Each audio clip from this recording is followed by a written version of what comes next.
Hola, ¿qué tal? Soy Fernando Villaseñor, cazador de historias, y en esta ocasión les quiero platicar un poco acerca de un personaje tapatío, José Garibi Rivera, conocido también como Pepe Dinamita.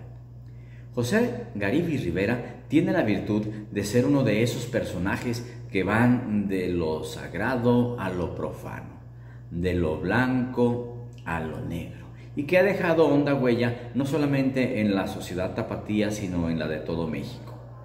Ocurre que en los años 20 del siglo pasado, en esta región del país, se vivió algo que se conoció como la Guerra Cristera, y José Garibi Rivera era uno de los líderes de la conflagración. Para hacer notar, por allá en los años 20, sobre todo en el año de 1927, el poder de la Iglesia, a José Garibi se le ocurrió dar un golpe mediático. ¿Cómo lo logró? Bueno, dinamitando un tren que iba hacia la ciudad de La Barca para reforzar al ejército federal. Ese tren, que fue dinamitado por órdenes de Garibi, no solamente llevaba militares, sino que también llevaba civiles, mujeres y niños. Y cerca de 200 personas perdieron la vida solamente para que nos diéramos cuenta de la calidad de fe que tenía este hombre, que ya era precisamente uno dedicado con su vida a Dios. Esto es, era un sacerdote. Al terminar la Guerra Cristera, José Garibi queda bien parado a pesar de lo que ustedes puedan pensar debido a la gran matanza de oficiales del ejército. Ocurre que, bueno, es llamado a Roma y en Roma lo nombran arzobispo de Guadalajara. Él llega a la ciudad de Guadalajara y pues estando aquí, él además de esos altos intereses religiosos, pues también tenía unos altos intereses económicos y prestaba con dinero de la iglesia a algunos de los más acaudalados tapatíos de la época para que pudieran financiar sus proyectos. Y ocurrió que pues muchos no le pagaban la deuda. De tal manera que pues era necesario que se sintiera de nueva cuenta el gran poder de la iglesia. De tal forma llegó el año de 1958. Y en ese año, casualmente, que es conocido como el año del peor desastre de la aviación en México, ese desastre se le atribuye a José Garibi Rivera, que mandó dinamitar, según dicen, un avión al momento de despegar y que quedó hecho trizas por allá en el cerro de Tlajomulco, en el cual viajaban, ¿qué cosa?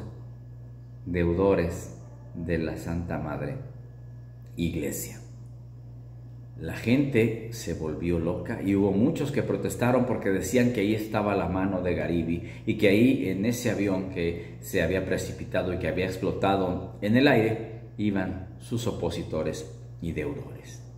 De tal manera que tuvo que la sociedad, sobre todo aquella que estaba del lado de la iglesia, pagar desplegados en los periódicos y hasta mandar decir misas a nombre de todos aquellos que habían perdido la vida en el accidente aéreo. El argüende fue tan grande que Garibi fue llamado a Roma. Cuando todos pensaban que iba a dejar de ser el arzobispo de Guadalajara, Garibi regresó a México y a nuestra ciudad, ni más ni menos que coronado como el primer cardenal mexicano. Nunca había existido un cardenal de origen mexicano.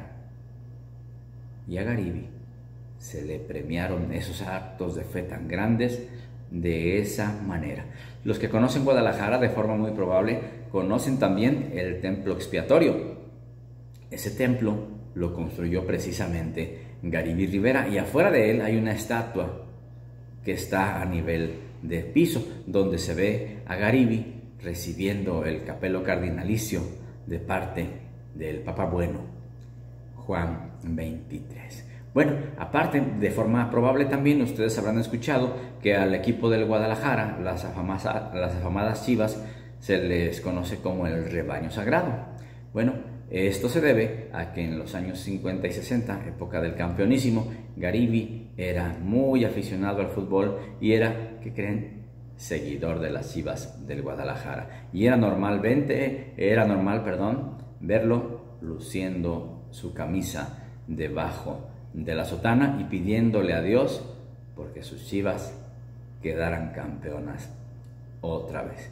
Bueno, esta es una probadita de la historia de este personaje oscuro y luminoso de la Guadalajara del siglo XX, José Garibay Rivera, o Pepe Dinamita.